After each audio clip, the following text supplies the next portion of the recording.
Hello नमस्कार दोस्तों। मैं अनीश ओझा आप सभी लोगों को आप लोग के अपने यूट्यूब चैनल नेक्स्ट सिलेक्शन पे एक नए वीडियो के साथ स्वागत करता हूं। दोस्तों इस वीडियो में हम देखेंगे बीपीएससी ऑडिटर के मेंस के फॉर्म के बारे में। और यह जो फॉर्म भरा जाएगा वो आपको 4 मई से फॉर्म भरा जाएगा। और दोस्तों बीपीएससी ऑडिटर का जो भी चीज़ है वो हम सब चीज़ लेके आते हैं। आपके लिए प्रैक्टिस सेट भी लेकर के आए थे, साथ ही साथ आपके लिए हम कट ऑफ मार्क्स आंसर की सभी चीज़ दिए थे। और आज जब मेंस का फॉर्म आया है तो इसमें भी आप लोग से कोई गलती ना हो यह हम बताने के लिए एक वीडियो लेकर के आया हूँ। तो दोस्तों यह जो फॉर्म है वो अंकेकक्ष मुख्य लिखित प्रतियोगिता परीक्षा जो कि पंचायती राज विभाग के अंतर्गत आता है और इसकी प्रीलिम्स परीक्षा 29/8/2021 को संपन्न हुई थी। और जिसका जो परिणाम था वो 24 जनवरी 2022 ईस्वी को आया था, जिसमें प्रीलिम्स में पास हुए बच्चों के बारे में बताया गया था। और जो बच्चे प्रीलिम्स में पास है वही मेंस का फॉर्म फिल कर सकते हैं। तो दोस्तों देखते हैं आगे। लिखित परीक्षा जो होती है वो 3 विषयों की होगी, जिसमें 2 अनिवार्य विषय होंगे, जिसमें एक सामान्य हिंदी होते हैं जो कि 100 अंक के होते हैं और यह केवल पास करने के लिए होते हैं। और 2 पेपर होते हैं सामान्य अध्ययन के जो 300 अंक के होते हैं और एक अतिरिक्त विषय होते हैं वैकल्पिक विषय जो कि 300 अंकों के होते हैं। अनिवार्य विषय देख लेते हैं। हिंदी है सामान्य अध्ययन पेपर 1 और सामान्य पेपर अध्ययन पेपर 2 जो कि सभी के लिए लेना आवश्यक होता है। और ऐच्छिक विषय में आप देखते हैं कि बीपीएससी में जैसे ऐच्छिक विषयों की संख्या 36 है, बट इसमें जो अंकेक्षक है ऑडिटर का जो ये वैकेंसी है इसमें ऐच्छिक विषय की संख्या मात्र 4 ही है। वो कौन कौन से ऐच्छिक विषय हैं? तो वो है वाणिज्य इकोनॉमिक कॉमर्स, अर्थशास्त्र इकोनॉमिक्स, गणित मैथमेटिक्स और सांख्यिकी यानी कि स्टैटिक्स। इन्हीं 4 सब्जेक्ट में से आप किसी एक को ऐच्छिक विषय यानी कि ऑप्शनल सब्जेक्ट के रूप में रख सकते हैं। और वैकल्पिक विषयों में से किसी एक विषय का चयन अभ्यर्थी द्वारा प्रारंभिक परीक्षा के लिए आमंत्रित ऑनलाइन आवेदन में किया जा चुका है। आप जैसे क्या किए होइएगा कि प्रीलिम्स जो फॉर्म सबसे पहले भरे होंगे उसमें भी आपने ऑप्शनल पेपर की चर्चा की होगी। तदनुपरांत अभ्यर्थी मुख्य परीक्षा हेतु ऑनलाइन आवेदन भरने के क्रम में प्रारंभिक परीक्षा में चयनित वैकल्पिक विषय में कोई परिवर्तन नहीं कर सकते हैं। तो दोस्तों बहुत सारे दोस्तों का ऐसा कमेंट आ रहा था कि क्या हम लोग जो प्रीलिम्स में जो ऑप्शनल पेपर दिए हैं वो बदल सकते हैं। तो यहाँ आयोग ने डायरेक्टली मेंशन कर दिया है कि नहीं, जो भी आपने ऑप्शनल पेपर फॉर्म भरने वक्त दे दिया है वही चीज़ आप मेंस के भी फॉर्म भरने में देंगे। उसमें किसी भी प्रकार की बदलाव की ज़रूरत नहीं है और बदलाव मान्य भी नहीं है। नेक्स्ट देखते हैं। प्रत्येक विषय की परीक्षा जो होगी वो 3 घंटे की होगी। साथ ही आप इसको अंग्रेजी, हिंदी और उर्दू में लिख सकते हैं, ठीक है। और जो हिंदी की जो 100 अंक की परीक्षा होगी वह केवल पास मार्क्स की होती है और जिसमें 30 अंक यानी कि 30% लाना आवश्यक होता है। और इसमें किसी भी प्रकार की यह जो हिंदी की परीक्षा होती है इसमें मेधा सूची में किसी भी प्रकार का इस सब्जेक्ट का उपयोग नहीं किया जाता है। आपको हिंदी में 30 में 80 आए या 30 में 35 आए, केवल आप पास ही हो सकते हैं। और नेक्स्ट जो इसका जो मेरिट बनेगा वो जीएस पेपर 1, जीएस पेपर 2 और ऑप्शनल पेपर यानी कि 9 से नंबर पे बनेंगे और 120 नंबर इंटरव्यू उस पर आपका मेरिट बनेगा। नेक्स्ट देखते हैं इसमें पोस्ट की संख्या कितनी है। तो पोस्ट की संख्या इसमें बहुत अच्छा है, 373 पोस्ट है और यह जो है वो लेवल 5 का यानी कि 2800 ग्रेड पे का जॉब है। दोस्तों आपको पता है कि बीपीएससी में उतने बच्चे बैठते हैं, 7 लाख 8 लाख बच्चे बैठते हैं और सीट रहती है 506 से। उसके रिस्पेक्ट में आपका ये सीट बहुत ही अच्छा है, ताकि आप लोग भी इस पर ध्यान दें और ये जॉब बहुत अच्छा जॉब है।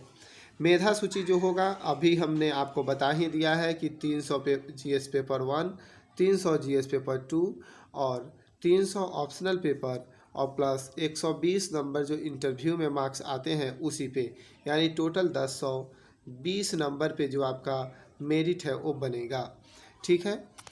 और जो साक्षात्कार होगा वो कितने नंबर का होगा? तो साक्षात्कार होता है 120 अंक का। अब मुख्य परीक्षा हेतु आवश्यक निर्देश है कुछ बता देते हैं, क्योंकि यहाँ पे बहुत बच्चे गलत कर देंगे तो आप डॉक्यूमेंट वेरिफिकेशन में आपको प्रॉब्लम और समस्याएं का सामना करना पड़ेगा। साथ ही साथ आपको ये भी हो सकता है कि आपकी सभी मेहनत पे पानी भी फिर जाए। तो देखते हैं, आरक्षण जो मिलेगा जाति के आधार पर जो भी आरक्षण मिलेगा तो उसमें बिहार राज्य के बाहर के अभ्यर्थी या निवासी को लाभ नहीं मिलता है। ऑनलाइन आवेदन में भरा गया अस्थायी पता ही आरक्षण प्रायोजन के लिए अस्थायी निवास अनुमान्य होगा। आपने जो फॉर्म फिल करने में अस्थायी पता दिया है वही आपके आरक्षण के लिए है, वहीं से आपको जाति आवासी इन सब प्रमाण पत्र बनवाने की ज़रूरत पड़ेगी। ठीक है, और आगे देखते हैं, आरक्षण कोटि के उम्मीदवार तथा अनुसूचित जाति एवं अनुसूचित जनजाति के उम्मीदवारों को निम्नांकित प्रमाण पत्र जमा करना अनिवार्य होगा। कौन सा प्रमाण पत्र देना होगा?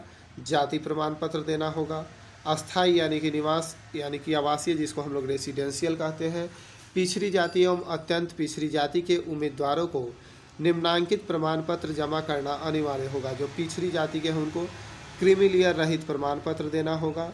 ठीक है, और पिछड़ा वर्ग एवं अत्यंत पिछड़ा वर्ग की दशा में अपने अस्थायी अधिवास अंचल के राज्य सरकार द्वारा अधिसूचित सक्षम पदाधिकारी द्वारा निर्गत क्रीमी लेयर रहित प्रमाण पत्र एवं अनुसूचित जाति अनुसूचित जनजाति की दशा में अपने अस्थायी अधिवास अंचल के राज्य सरकार द्वारा अधिसूचित अंचलाधिकारी राजस्व अधिकारी द्वारा निर्गत अस्थायी निवास प्रमाण पत्र यानी कि मूल निवास प्रमाण पत्र एवं जाति प्रमाण पत्र मान्य होगा।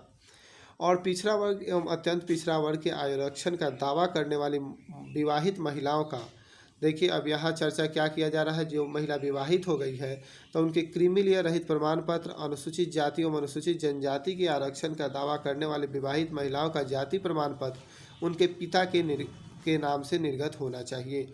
जैसे जो भी विवाहित महिलाएं हैं उनका जो जाति प्रमाण पत्र या फिर कोई भी प्रमाण पत्र वो बनवा रहे हैं, जाति प्रमाण पत्र, निवास प्रमाण पत्र और क्रीमी लेयर, तो वो अपने पिता के नाम से ही बनवाएं, ना कि अपने पति के नाम से। ठीक है, यहाँ मेंशन भी किया गया है कि ना कि अपने पति के नाम से। ठीक है, और मूल प्रमाण पत्र प्रस्तुत करने हेतु अतिरिक्त समय नहीं दिया जाएगा। ठीक है, आरक्षण का दावा करने वाले अभ्यर्थी आवेदन की हार्ड कॉपी के साथ संबंधित प्रमाण पत्र अवश्य संलग्न करें।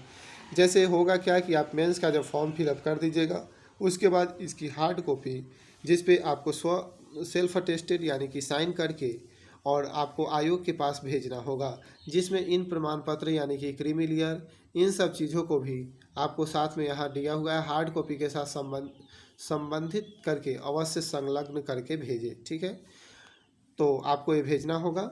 यहाँ देखते हैं आरक्षण कोटि का, तो ये इसकी कोई ज़रूरत नहीं है, ये आपको फॉर्म फिलअप में ज़रूरत है। ठीक है, और महिलाओं को इसमें 35% आरक्षण मिला हुआ है। ठीक, जो कि पोस्ट जो भी है उसका 35% महिलाओं के लिए रिजर्व है। नेक्स्ट देखते हैं, नेक्स्ट में क्या है, जो दिव्यांगता की स्थिति में है। ठीक है, अस्थायी दिव्यांगता प्रमाण पत्र में निर्धारित अवधि के बाद नवीकरण नहीं होने की स्थिति में प्रमाण पत्र विधि द्वारा मान्य नहीं होगा। जैसे किसी का अस्थायी दिव्यांगता का प्रमाण पत्र बना होता है तो उनके लिए क्या है कि वो आप पहले से ही अपना बनवा लिए रहे। ठीक है, यहाँ फ्रीडम फाइटर इन लोगों की चर्चा की गई है।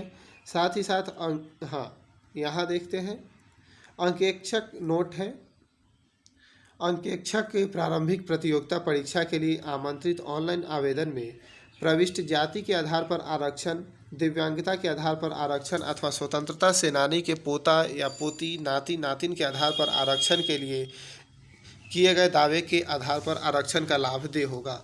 जैसे आपको तो जाति के आधार पर भी आरक्षण मिलता है, किन बहुत लोग ऐसे हैं जिनको दिव्यांगता जो दिव्यांग हैं उनको भी आरक्षण मिलता है, और बहुत सारे लोग ऐसे हैं जो कि फ्रीडम फाइटर के नाती नतनी या पोता पोती है तो उनको भी आरक्षण मिलता है। ठीक है, अब देख लेते हैं इस फॉर्म में कि फ़ीस आपको मेंस के फॉर्म में कितना जमा करना है। तो सामान्य वर्ग के अभ्यर्थियों के लिए 750 रुपये है। बिहार राज्य के केवल जो SC ST अनुसूचित जाति अनुसूचित जनजाति है उनके लिए 200 है। और बिहार राज्य की अस्थायी निवासी जो भी है अस्थायी निवासी आरक्षित या अनारक्षित वर्ग की किसी भी कैटेगरी की महिला है उनके लिए भी 200 रुपये दे हैं। और दिव्यांग अभ्यर्थियों के लिए 200 है। और अन्य सभी यानी कि जो अति पिछड़ा हुए और साथ ही साथ EWS हुए या फिर अदर स्टेट के हुए तो उनके लिए भी 750 रुपये देना अनिवार्य है। ठीक है। वैसे सभी बिहार राज्य के अस्थायी निवासी महिला अभ्यर्थी एवं सभी कोटि के दिव्यांग अभ्यर्थी एवं अनुसूचित जाति अनुसूचित जनजाति कोटि से आने वाले अभ्यर्थी जो बिहार राज्य की अस्थायी निवासी एवं महिला दिव्यांगता अनुसूचित जाति अनुसूचित जनजाति कोटि के लाभ का दावा करते हैं और उनके द्वारा उसी अनुरूप में परीक्षा शुल्क जमा किया जाता है, लेकिन भविष्य में ऐसे अभ्यर्थी द्वारा संबंधित प्रमाण पत्र प्रस्तुत नहीं किया जाता है तो उन्हें रियायती परीक्षा शुल्क के आधार पर अनर्हित किया जा सकता है। हाँ, जैसे देखिए अगर आप मानिए कि SC/ST कैटेगरी के नहीं हैं, SC/ST कैटेगरी का दावा करके आप फॉर्म फिलअप करके क्या कीजिए कि वहाँ पेमेंट में रिड्यूस कर सकते हैं। आपको 750 के बदला 200 में पेमेंट कर सकते हैं। परंतु बाद में आपको क्या होगा कि आयोग यहाँ डायरेक्ट कह रहा है कि आपको इसके लिए आपकी अर्हता रद्द कर दी जाएगी। ठीक है। और जो ये मेंस की परीक्षा का फॉर्म भरने की तिथि है, ये आपको आवेदन करने की तिथि जो 4 मई 2022 से शुरू हो रहा है और अंतिम तिथि जो है 26 मई 2022 तक है। और जो आपको हार्ड कॉपी भेजना है, जो कि अभी हमने थोड़ा देर पहले चर्चा किया है, तो आयोग या कार्यालय में स्पीड पोस्ट या निबंधित डाक से आवेदन की हार्ड कॉपी एवं सभी कागजात प्रमाण पत्र प्राप्त करने की अंतिम तिथि जो है आयोग के पास से पहुंच जाना चाहिए 8/6/2022 के अपराह्न 5 बजे तक। ठीक है। उसके बाद अगर आपका पहुंच रहा है तो उसकी जवाबदेही आपको स्वयं होंगे, आयोग उसकी जवाब नहीं लेगी। ठीक है। नेक्स्ट देखते हैं ऑनलाइन आवेदन भरने के क्रम में अभ्यर्थी द्वारा की गई प्रविष्टि में किसी प्रकार की त्रुटि के लिए आयोग जिम्मेदार नहीं होगा। इस संबंध में किसी प्रकार के सुधार या परिवर्तन हेतु अभ्यावेदन पर विचार नहीं किया जाएगा। जैसे आप फॉर्म भरने वक्त यहाँ दिया मेंशन किया हुआ है पैरा 1, इसमें आप अच्छे से देख लें और फॉर्म भरने वक्त एक बार 2 बार बहुत अच्छे तरह से आप अपना बारीकी से देख लें, फिर फॉर्म सबमिट करें। क्योंकि यहाँ कहा जा रहा है कि ऑनलाइन फॉर्म भरने के बाद इसमें सुधार की कोई गुंजाइश नहीं है। आयोग की कोई इस पे जिम्मेदारी नहीं है। साथ ही साथ ऑनलाइन आवेदन में भरी गई सूचनाओं को मूल प्रमाण पत्र अंक पत्रों से मिलान करने के क्रम में किसी भी प्रकार की त्रुटि पाए जाने पर उम्मीदवारी रद्द कर दी जाएगी। जैसे आप बाई पोस्ट जो भेजे हुए हैं, स्पीड पोस्ट के माध्यम से जो अपना डॉक्यूमेंट्स, और जब DV होगा आपका इंटरव्यू के समय, अगर उसमें किसी भी प्रकार की गड़बड़ी पाई जाती है तो आपकी उम्मीदवारी रद्द कर दी जाएगी। ठीक है।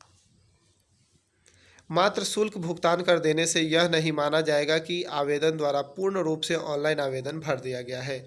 बहुत सारे ऐसे दोस्त होते हैं, बहुत सारे ऐसे स्टूडेंट होते हैं जो क्या करते हैं कि पेमेंट कर देते हैं और समझते हैं कि मेंस का तो हम भर दिए, बट ऐसा नहीं है। आपको पूरा प्रोसेस पूरा करना है।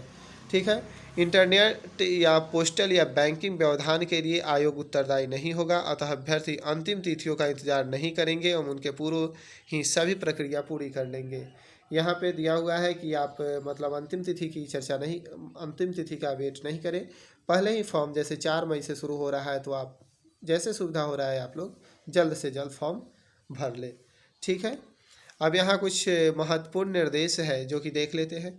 अंतिम रूप से भरे गए ऑनलाइन आवेदन को डैशबोर्ड से डाउनलोड कर हार्ड कॉपी में निर्धारित स्थान पर नीले स्याही से हिंदी एवं अंग्रेजी में हस्ताक्षर करते हुए उक्त हार्ड कॉपी के साथ सभी संबंधित स्व अभिप्रमाणित प्रमाण पत्र कागजात केवल निबंधन या डाक या स्पीड पोस्ट से इस प्रकार भेजे कि वह 8/6/2022 के अपराह्न 5 बजे तक संयुक्त सचिव सह परीक्षा नियंत्रक बिहार लोक सेवा आयोग 15 नेहरू पथ बेली रोड पटना 8401 अवश्य प्राप्त हो जाए।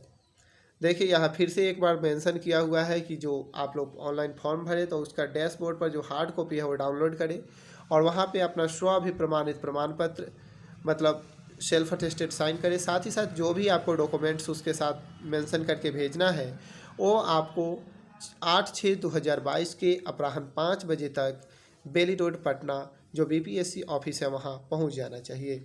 यदि किसी भी अभ्यर्थी का डाउनलोड हार्ड कॉपी के साथ सभी संबंधित स्वाभिप्रमाणित प्रमाण पत्र कागजात का आयोग कार्यालय में निर्धारित तिथि तक नहीं प्राप्त होता है तो उक्त अभ्यर्थी का ऑनलाइन आवेदन अंतिम रूप से भरा हुआ नहीं माना जाएगा तथा उन्हें मुख्य परीक्षा हेतु प्रवेश पत्र निर्गत नहीं किया जाएगा और न ही उन्हें परीक्षा में शामिल होने की अनुमति दी जाएगी। यदि आप हार्ड कॉपी अपना नहीं भेज रहे हैं या फिर अपना हार्ड कॉपी जो स्पीड पोस्ट के माध्यम से भेजना है वो नहीं पहुंच रहा है तो आपको मुख्य परीक्षा में बैठने की अनुमति नहीं दी जाएगी। ठीक है, नेक्स्ट देखते हैं। इसके अतिरिक्त विज्ञापन में संबंधित वर्णित सभी प्रमाण पत्र एवं अंतिम रूप से भरे गए ऑनलाइन आवेदन को डैशबोर्ड से डाउनलोड कर हार्ड कॉपी की एक अन्य प्रति अभ्यर्थी अपने पास अवश्य सुरक्षित रखेंगे। आयोग द्वारा साक्षात्कार के समय या किसी भी समय हार्ड कॉपी मांगे जाने पर उम्मीदवार को उक्त हार्ड कॉपी एवं सभी संबंधित प्रमाण पत्र निश्चित रूप से प्रस्तुत करना होगा। आयोग को भेजने वाले आवेदन की हार्ड कॉपी का पावती अभ्यर्थी अपने पास सुरक्षित रखे। कोई भी आप जो भी हार्ड कॉपी जो आप डाउनलोड कर रहे हैं फॉर्म फिलअप करने में वो आप अपने पास सुरक्षित रखें। साथ ही स्पीड पोस्ट या किसी भी माध्यम से यदि आप जो बाई पोस्ट बीपीएससी को जो अपना डॉक्यूमेंट सेंड कर रहे हैं तो उसका भी आप लोग अपने पास रिसीविंग अवश्य रखें। ठीक है, और यहाँ पे दिया हुआ है योग्यता से संबंधित प्रमाण पत्र के निर्गत होने की तिथि पूर्व में भरे गए प्रारंभिक परीक्षा से संबंधित ऑनलाइन आवेदन की निर्धारित अंतिम तिथि 18/11/2020 के पूर्व का होना चाहिए। जो भी आपका डॉक्यूमेंट हो 18/11/2020 के पूर्ण का होना चाहिए। ठीक है, आवेदन प्रपत्र में वर्णित सभी प्रमाण पत्र अंक पत्र साक्षात्कार के समय मूल रूप से प्रस्तुत करना अनिवार्य होगा। उक्त निर्देश का अनुपालन नहीं करने वाले अभ्यर्थियों की अर्हता के संबंध में निर्णय लेते हुए आयोग स्वयं स्वतंत्र है। ठीक है, तो आप लोग जो भी अपना सब चीज़ सेंड कर दे। देखिए यहाँ पे स्वाभिप्रमाणित करके क्या क्या चीज़ भेजना है वो देखें। जो आप डाउनलोड कर रहेंगे अपना एप्लीकेशन वो साथ ही साथ उस पर साइन होना चाहिए नीले स्याही से, हिंदी या अंग्रेजी जो भी आप साइन कर रहे हैं उसमें हिंदी एवं अंग्रेजी में दोनों में साइन करना है। ठीक है, और हार्ड कॉपी के साथ संलग्न करना है मैट्रिक का मूल प्रमाण पत्र या अंक पत्र जो कि जन्म तिथि के प्रमाण पत्र के लिए है। स्नातक डिग्री का प्रमाण पत्र, ठीक है, यहाँ प्रोविजनल नहीं चलेगा, ओनली फॉर डिग्री। स्नातक डिग्री का अंक पत्र, ठीक है, मार्कशीट। अनुसूचित जाति अनुसूचित जनजाति के उम्मीदवारों के लिए उनके पिता के नाम एवं पता से निर्गत जाति प्रमाण पत्र एवं अस्थायी निवास प्रमाण पत्र जो हमने ऊपर भी चर्चा किया था इसकी। अत्यंत पिछड़ा वर्ग के उम्मीदवारों के लिए उनके पिता के नाम एवं पता से निर्गत क्रिमिलिया रहित प्रमाण पत्र, ठीक है। और आर्थिक रूप से कमजोर वर्ग के उम्मीदवारों के लिए सामान्य प्रशासन विभाग बिहार की अधिसूचना संख्या इतना के जो प्रमाण पत्र EWS आता है वो आपको भेजना होगा। और जो निःशक्त यानी कि दिव्यांग अभ्यर्थी है उनको भी अपना चिकित्सा पार्षद द्वारा निर्गत वैध प्रमाण पत्र सबमिट करना पड़ेगा, भेजना होगा। या फिर आप फ्रीडम फाइटर के हैं तो उस चीज़ का प्रमाण पत्र देना होगा। अधिकतम उम्र की जो छूट सीमा है उसके लिए भी आपको प्रमाण पत्र देना होगा।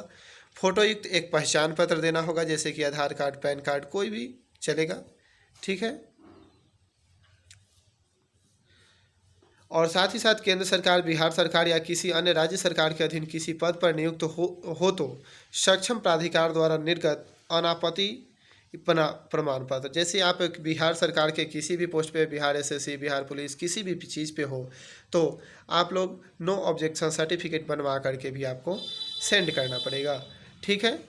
और जो भी आप डॉक्यूमेंट सबमिट कर रहे हैं, जो भी डॉक्यूमेंट आप बाई पोस्ट भेज रहे हैं वो आपको इंटरव्यू के समय उपस्थित होना अनिवार्य है, ताकि आपको जो भी साक्षात्कार के समय डॉक्यूमेंट उपलब्ध होना अनिवार्य है, नहीं तो आपकी अभ्यर्थिता रद्द कर दी जाएगी। साथ ही जो ये आपका भेजने का अंतिम तिथि है 8/6/2022 तक संध्या के 5 बजे संयुक्त सचिव सह परीक्षा नियंत्रक बिहार लोक सेवा आयोग, नेहरू पथ, बेली रोड, पटना के एड्रेस पे आपको सेंड कर देना होगा, ठीक है दोस्तों। अगर आप लोग को इसमें कोई भी समस्या हो, किसी भी प्रकार का फॉर्म भरने में या सेंड करने में किसी भी प्रकार का त्रुटि हो या फिर ना समझ आता हो तो आप हमसे कांटेक्ट कर सकते हैं। आप हमें कमेंट भी कर सकते हैं यूट्यूब पे, वहाँ पे भी हम आपका कमेंट देखेंगे। साथ ही साथ आप हमारे व्हाट्सएप नंबर पे मैसेज भी कर सकते हैं। टेलीग्राम चैनल को भी आप ज्वाइन कर सकते हैं, वहाँ पे भी आपको ये सभी फैसिलिटियाँ मिल सकती हैं। आप हमें फेसबुक या फिर कहीं भी कांटेक्ट कर सकते हैं। तो ये वीडियो कैसा रहा, आप लोग अपना राय ज़रूर दें, और अगले वीडियो के लिए आप लोग चैनल को सब्सक्राइब करें, ताकि आपको जैसे ही कोई भी वीडियो या फिर कोई भी एनी इन्फॉर्मेशन जैसे ही हम आपको दें, ताकि तो आपको जल्द से जल्द मिल सके। Thank you for watching.